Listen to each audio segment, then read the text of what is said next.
ئێستا ضروریە جارە لە ئێستاوە سەیرێک بکەینەوە بزانین بیری نەتەوایەتی ئەمەی کە هێنرایە وڵاتانی ئەهلی ئیسلام ئەو بیری نەتەوایەتی کە هێنرایە وڵاتانی ئیسلام ئایا هەمان بیری نەتەوایەتیە کە لە ئەوروپا بوو بە بزاوێکی گۆڕانکاری و دەرەبەگایەتی ڕوخان و وڵاتی لەسەر ئەساسی نەتەوایەتی لەسەر زمان و دین و کولتور و کە لە پوری وڵاتی خۆی دروست کردەوە یان پلانێکی ڕۆژ ئاوایی بوو هێنرایەوە بۆ ئەم وڵاتانە گومان لەوەیان نییە کە بە پێی دید و تێڕوانینی بیرمەندە نەتەوە پەرستیەکان لە تورک لە عەرەب لە فارس لە کورد لە هەر کەسێک کە هەن کەس گومانی لەوە نییە کە دروستبوونی فکری نەتەوایەتی لە کۆتایی چەرخی 19ەمەوە ڕۆژ ئاواییەکان هێنایان یەکەم جار ناپلیۆن بۆناپارت کە چووە میسرەوە ئەو زانایانەی کە لەگەڵی بوون ئەوان سەرەتای دەستپێکردنی فکری نەتەوایەتی بوون چونکە ئەو کۆمەڵێک عولەمای هێنابوو لەگەڵ خۆی واتە کۆمەڵ ناسانی هێنابوو لەگەڵ خۆی بۆ ئەوەی دیراسەی ئەوە بکەنەوە کە چۆن ئیسلام کە بیر و باوەڕی میلەتەکەیە چۆن بتوانن بیگۆڕن بەوەی کە بۆ یەکەم جارە دەستگایەک دروست کرا بە ناوی دەستگای میسر کە فکرەیەکی بڵاو کردەوە کە میسر بۆ میسریەکانە هەروەکو ساتع الحوسەری باسیەکە ساتع الحوسەری گەورەترین بیرمەندی فکری قومی عەرەبیە لە میشل عەفلەقیش بە قووەترە کتێبەکانیشی کاریگەرتر بوون بۆیە پێوترە پێغەمبەری نەتەوایەتی لەناو خۆیانە تەبەن وای پێڵێن ساتع الحوسەری ئەڵێ لە سەردەمی یەکەمەوە ناپلیۆن بۆناپارت هێنای لەو کاتێک کە حەملەکەی کرد بۆ میسر زانیکەوە ئەو ئایدۆلۆجیەتەی کە خەڵکی میسر پێوەی پابندن دینەکەیە و بەهۆی ئەو ئایدۆلۆژیە دینەشەوەیە کەوە حکمی هەموو کەسێکی بێگانەی نامسڵمان ڕەفزەکەنەوە بۆیە ئیتر ئەو دەستگایی دامەزراند و ئیتر کەوتنە کارتێکردن لە سەردەمی ئەوانیشە ئەو تیمە مەسیحیەوانیانەی کە ئێستا لە وڵاتی ئێمە زیاد لە 300 گروپ دروست بوون لەو سەردەمانە لە وڵاتانەشە بەو شێوەیە هەبوون چونکە کەوتبوونە فکرەی بڵاوکردنەوەی مەسیحیەوانێتی لە سەردەمی محەممەد علی پاشایە کە ساڵی 1905 بۆ 1947 حکمی کرد کە خۆشی فکرێکی لادینی هەبوو زۆر فکرێکی متەئەسیر بە فەڕەنسا بوو و هەوڵێدا بۆ ئەوەی کۆمەڵگەی میسری بەناویەوەی کە ئەوێ مۆدارنیزمی کە ئەوێ وردە بەرەو غەربیان ببە لەو سەردەمەشە حاکمی ئینگلیز ناوی کرۆمەر بوو کرۆمەر لە ساڵی 1970 تا 1970 کارتێکردنێکی ڕاستەوخۆی لەسەر هەموو ئاڕاستە لادینیەکانی میسر هەبوو کە تەشجیعیەکردن هانی ئەدان کە هانی ئەدان بۆ بەرهەڵستیکردنی فکری ئیسلامی کۆمەڵێکی زۆری لە ئەدیبان و لە زانە میسریەکان لە غەیرە مسلمانەکان گرتبووە خۆ تەشجیعیەکردن پشتیەگرتن یارمەتی ئەدان بۆ ئەوەی دژی هەموو دید و تێڕوانینێکی دینی ئیسلامی بنووسن یەکەمین کەسێکیش کە لەسەر فکری قەومی عەرەبی نووسی ناوی جۆرج ئەنتۆنیۆس بوو کە فەرمانبەری سەفارەتی بەریتانی بوو لە قاهرە کتێبەکەی نووسی بە ناوی یەقظەت العەرەب ڕابوونی عەرەب یان گەشتبوونەوە و زیتبوونەوەی عەرەب لەو سەردەمەشا دیسان جوولەکەیەکی تر کە ناوی یعقوب بوو یعقوب سەنووعی پێڵێن گۆڤارێکی دەرکرد بە ناوی الوەطن المصری ئێوەش دەزانن لە زاراوەی ئیسلامیە کەلیمەی وەطن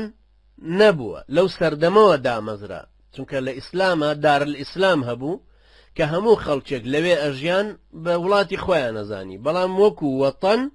بۆ یەکەم جار بوو ئاوان لە میسرەوە داهات کە پێوترێ الوەطن المصری کە مباشر ئەم مجلەیە دەرەچوو ڕاستەوخۆ لەژێر ئاڕاستەی کرۆمەرا بوو بەم شێوەیە خەڵکانێکی ڕۆشنفکر وردە وردە پێگەیشتن چۆن ئێستا ئێمە کۆمەڵێک زاراوەی کوردی هەن زاراوەی بێگانن بەس لەناو کۆمەڵگەی کوردیە لەناو ڕۆشنبیرانی کووردە ئەوانەی ئەنووسن بەبێ ئیستیسنا ئیسلامی و غەیرە ئیسلامی بەکاریەهێنێتەوە لەبەر ئەو حەملە گەورەیە کە غەرب هێناوێتی لەسەر کوردستان بە زاراویەکانەوە ئەیکا چۆن خەڵک لەسەری نووسی ئەو سەردەمە جوا بوو نەوەیەکی غەریب بە ئیسلامەتی لە میسرا وردە وردە وشەی نیشتیمانی دووبارە کردەوە. ئەنجام مەسیحی عەرەبەکان بە تایبەتی پەترۆس بوستانی و سلێمان یازەجی و ئەوانە کەوتنە نووسین کە ئەوانیش تەبەن کارتێکردنی گەوریان یەکەم جار لە لوبنان هەبوو. یەکەمین جم و جوڵی ئەوان لە ساڵی 1947 بوو کە جەمعیەتێکیان دروست کرد بە ناوی جەمعیەت الفنون والعلوم لە بەیروت بوو. ئەویش لەژێر چاودێری تیمە مەسیحیەوانەکانە بوو کە بە عەرەبی پیانوتن الئیرسالیات الئەمریکیە. الئیرسالیاتی ئەمریکیش بوون کە جامعەی پرۆتستانتیان دامەزراند، واتە دانیشگا زانکۆی پرۆتستانتی لە بەیروت کە دامەزرا لەسەر دەستی ئەمان بوو کە دوای ناوی نرا بە الجامعة الأمريكية في بيروت کە ئێستا سێ فەرعی لە عالەمی ئیسلامیە هەیە. یەکیان بەیروتە کە لەو سەردەمە کرایەوە، یەکی تریان میسرە کە لە دوای ئەو کرایەوە، یەکی تریان ئەوە لە سلێمانی بەتەمان بیکەنەوە لە مدەی ئەم 2 ساڵەیە وەکو جەلال تاڵەبانی ئیفتیتاحی کردو و بەرهەم ساڵحیش مژدەی داوینە تێ. کاری ئەم جەمعیەتانە ئەوە بوو کە کرایەوە لەژێر سەرپەرشتی پەترۆس بوستانی بوو، هەروەها ناسیف یازەجی 50 ئەندام بوون. یەکەم جار هیچ یەکێکی لە مسلمانان تیانە بوو، تەنانەت دروزیشی تیانە بوو، شیعی تیانە بوو، سونی تیانە بوو، کەسی تیانە بوو. ئەمە وردە وردە پووکایەوە فەشەلی هێنا. لە ساڵی 1853 ساڵ دوای ئەو لەژێر سایەی تیمێکی تری مەسیحیەوانی کە پێوترێ ئەلیەسوعیون کە کابرایکی فەڕەنسی سەرپەرشتیەکردناوی هێنری دۆبرۆنینە، هێنری دۆبرۆنیر ناوی وایە، بە ناوی ئەلجەمعیە شەرقیەوە دروست بوو کە ئەوەش هەمویان هەر مەسیحی بوون. دیسانەمیش هەر زۆر سەری نەگرت دوای 7 ساڵ لە دوای ئەو ئەم جارە زیاتر بوو، بەرفراوانتر بوو، بوون بە 150 ئەندام. تەنها یەک عەرەبیان چووە ناوە، ئەویش ناوی محەممەد ئەرسەلان بوو کە دروست بوو. ئەنجا سەرپەرشتیەکان و ئەوانەیەکەوە دەرەکەوتن تایە زەعیمەکانی ئیبراهیم الیازەجی بوو کە هەر مەسیحی بوو، کوڕەکەی پەترۆس بوستانی بوو کە بێگومان هەر مەسیحی بوو. دوای ئەو بە مدەی 20 ساڵی تر جەمعیەتێکی تر دروست بوو، هەر ناوی ئەلجەمعیەت السریە بوو کە بریتی بوو لە کۆکردنەوەی خەڵکێکی عەرەبی لەسەر هەستێکی قەومی عەرەبی کە ئەتوانین بڵین ئەوە یەکەمین حیزبی سیاسی قەومی عەرەبیە. هەر لەو سەردەمەیە لەناو تورکەکانیشە بە هەمان شێوە دروست بوو. با جارێ هەر لەسەر عەرەبیەکان بڕین کە لە بەیروت بوون، پەترۆس بوستانی و سلێمان یازەجیوانە. طبعا ئەمانەی دوایی تر ئەنتوان سەعادە و مێشیل عەفلەق و سەلاح الدین بەیتار و ئەمانەی دوایی تر کە هاتنە پێشەوە وەکو مونەزیر ساتع الحوسەریەوانە، و طبعا دوایی تر هاتنە پێشەوە لە وڵاتانی شام و هەروەها دوایی لە یەمەن و لە شوێنەکانی ترە کارتێکردنێکیان لەسەر قەومیەتی عەرەبی هەبوو. هەندێک لەوانە وەکو ئەنتوان سەعادە دوایی داوایە کرد کەوە ئەسڵەن شام خۆی ببێتەوە بە یەک وڵاتێک و حەقی نییە بەسەر هەموو وڵاتە عەرەبیەکانەوە کە ئێستاش حیزبێکیە بە ناوی حیزبی قەومی سووری. میسرەکان داوایانە کردکەوە فیرعەونێت زیندوو بکرێتەوە و لەبەرەوەی ئێمە اعتیزازیان پێکرا کە ئەیانوت ئێمە کوڕی ئەو کەسانین کە ئەم ئەهرامانیان دروست کردووە، هەروەکو چۆن ئێمەیان فێر کردووە کە بێ بڵین کوڕی میدیا و کەی خوسرەوین. و هەروە بگەڕێنەوە بۆ تاریخی پێش ئیسلام لە تونس هەرڵێ ئومەتی ئێمە ئومەتی پێش ئیسلامە، دوای ئەیلکان بە ئەوروپاوە و کابرای تونسی ئێستا کاڵە تونس عایدی عەرەب نییە، عایدی ئەوروپایە، یان وەکو تەها حوسێن، یان وەکو تەها حوسێن کە ئەیود میسر لە کتێبی مستقبل الثقافة في مصر کە ئەڵێ میسر عەرەبی نییە، میسر ئەوروپیە، پێویستە وەکو ئەوروپیش بیرکاتەوە هەرچی شتێکیش کە لە ئەوروپا هەیە بە هەڵە و ڕاستیەوە وەری بگرێ. ئەمەش کۆمەڵێکی تر لەم بابەتانە دروست بوون کە ئیتر داوای ئەوەکەن کە بگەڕێنەوە بۆ سەر ئەوروپا. بەهەرحاڵ یەکێکی وەکو ساتع الحوسەری کە ئەڵێ باسی دەوڵەتی عوسمانیەکە و باسی ئینقلابی عەلمانیەکانەکە بەسەر سوڵتان عەبدولحەمیدە لە ساڵی 1908 باس لەوە کە ئەڵێ ئەو کەسانەی کە هاتنە سەر حکوم لا دینی بوون و تورکایەتیانە کرد. باز لە دەوڵەتی عوسمانیەکە ئەڵێ دەوڵەتی عوسمانی یان سوڵتانی عوسمانی پڕ بوو لە هەستێکی دینی زۆر قوڵ، هەموو هەدەفەکانی دینی بوون، هەموو شتێکی ڕاشکاوانە بوو کە دەوڵەتێکی ئیسلامیە بكل معنى الكلمة ئەمە قسەی ساطع الحوسەری خۆیەتی وأن العثمانيين كانوا بعيدين عن الشعور بالقومية التركية بعدا كبيرا عثمانيا كان زور دور بون دورية تواو لقومية تركي أما شتيشي طبعا بلغنويستا چونك عثمانيا كان نانوت قومي تركي يعنوت ملات دائما بكلمة ملات حتى لناو أدبياتي شاعر كردية كاني كونا كباز لقلي كردك لناو ترى قلي كرد وترى ملتي كرد بۆیە کوردایەتیەوانە عەلەمانیەکان وشەی میلەتیان گۆڕی بەگەل چونکە میلەت لە زاراوەی ئیسلامیە بریتیە لە دین و هەڵگرانی دینەکە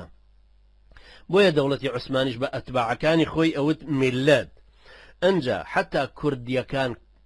حتا کوردەکانی ئەو سەردەمە کە ئەیان نووسی هەموو زمانەکانی عوسمانلی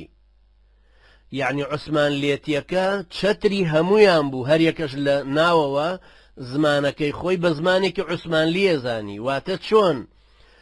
لألمانيا كومالك زمان هبو بلان بيوترا زماني فلاني وألماني يعني اسل سويسرا كا چندين زماني جياواز هيو إداري جياواز هي لهرم جياواز كان بلان هروترتو زماني بونمونا ألماني سويسري اويج وها اوترا بونمونا زماني عربي عثمان لي كردي عثمانلي يان بوشيوية باسكرايو لسجلات الرسمي دولة عثمانية نا نصرات ترك إلا مگر وكو بولين كردنيكي كوملايتي لشوينة كابونمونا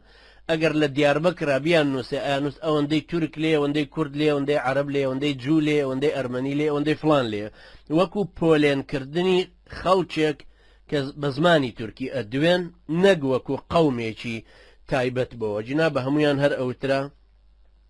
ملتي عثمان لي كلمة ترك لنا عثمانيا كان كبيانو تايا وكو خوان ناو عثمان لي كان بيانو تايا تركا ما بستيان دشتكي بو رشوكي خلق بو چون لهولير لن كابرايكي خوش ناوتي وايود للاي امر لسليمانيا لن كردك چوبو فلان شون يعني كنكتة لسريكي جيرنو لن كردك چوبو اوه چونك كرد برانبر جاف دائما بكار هاتو توت يعني جافو كرد ئاوا بەکاراتەوە کوردیش وەکو خەڵکانێکی لادێیی بەکارهاتۆتەوە یان خەڵکانێکی کە نوکتیان زۆر لەسەر بووە دائیما عوسمانلیەکان ئاوا تەماشای تورکیانە کرد ئاواش تەماشای عەرەبیانە کرد کە عەرەب خاوەن ڕوشدێکی گەورەن خاوەن ڕۆشنبیریەکی دەوڵەمەند و بەرفراوانن خاوەن مێژوویەکی بەرفراوان و شارستانەتیەکی گەورەن لەبەرەوە دایمە لە ئاستێکی بەرزان